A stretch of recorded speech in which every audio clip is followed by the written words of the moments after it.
CNN. On Thursday, President Donald Trump finishes his first 6 months, yes, months, in office.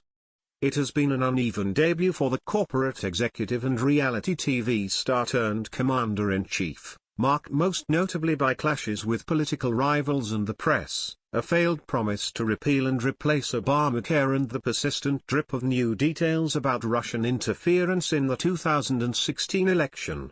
But Trump scored high marks with the Republican conservative base with his Supreme Court pick, Justice Neil Gorsuch, and the party rank and file has stuck by his side through the early turbulence, many delighting in his constant attacks on the mainstream media.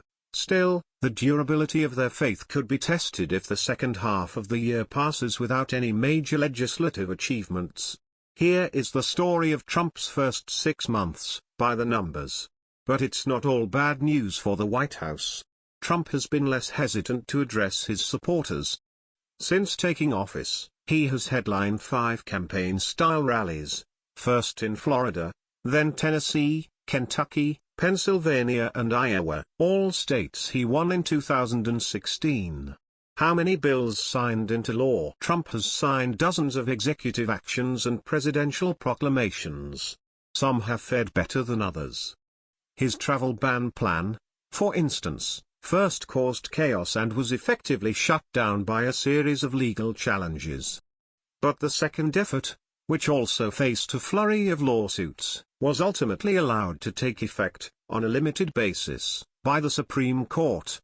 But when it comes to big-ticket items, like infrastructure, tax reform or a repeal and/or replacement of Obamacare, Trump is sitting on a goose egg. Zero. With healthcare seemingly on ice, tax reform is expected to be the big challenge Republicans take on. International agreements the U.S. has left in keeping with campaign pledges. Trump has withdrawn the U.S. from 2 major, multilateral agreements championed by the Obama administration. Months later, Trump would, after what was reported to be extended internal White House debate, step out into the Rose Garden and announce that he was pulling the U.S. out the Paris climate deal. As Democrats around the country protested, Trump declared, "I was elected by the citizens of Pittsburgh, not Paris."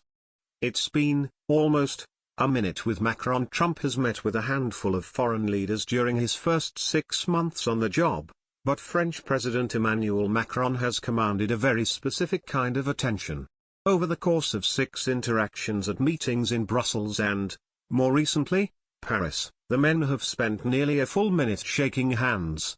It might seem flip to concentrate on a thing like handshakes, but there's a valuable subtext here. Trump is learning on the fly that the diplomacy part of being president is very different from the politicking he did on the campaign trail.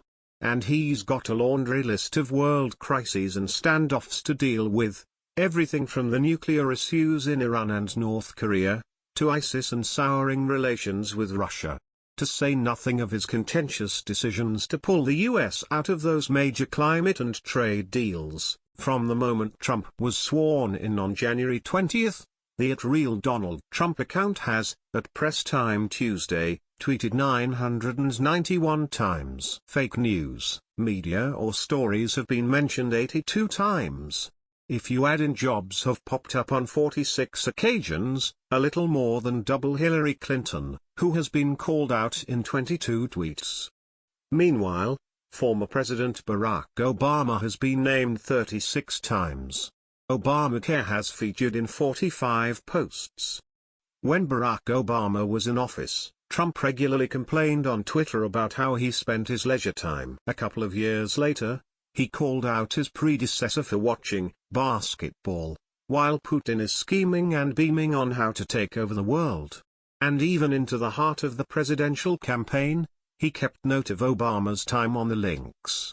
While our wonderful president was out playing golf all day, he tweeted on May 21, 2016, "The TSA is falling apart, just like our government. Airport's a total disaster." So how does Trump compare? By our count, he has spent 21 of his first 26 weekends in office at properties bearing his name. And he has spent 40 days at Trump brand golf properties. States visited since taking office. Compared to Presidents Obama and Bush, Trump has spent much of his time as president either at the White House or his residence at Mar-a-Lago, in Florida.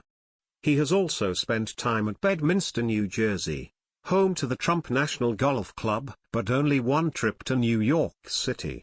Taken together, Trump has visited 16 states, counting the District of Columbia as his primary residence, in the past 6 months. They include Virginia, Pennsylvania, Delaware, Florida, South Carolina, Maryland, Michigan, Tennessee, Kentucky, Wisconsin, Georgia, New York, New Jersey, Connecticut, Ohio, and Iowa. If you're keeping count, that's 10 states he won and 6 that voted for Hillary Clinton. By comparison, Obama had by the end of June of his first term traveled to 14 states.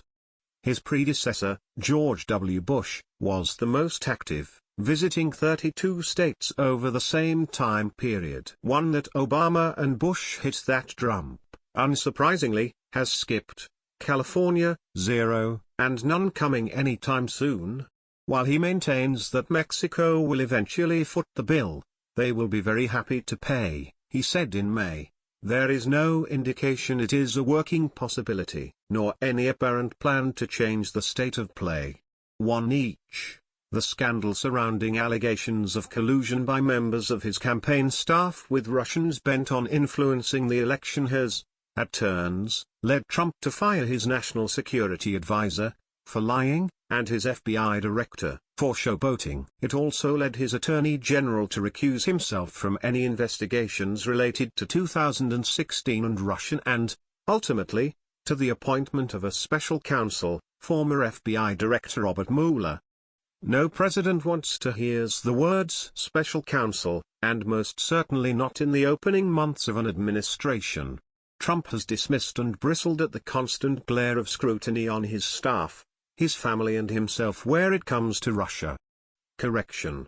This post has been updated to reflect that Trump did not visit Trump Tower on a trip to New York.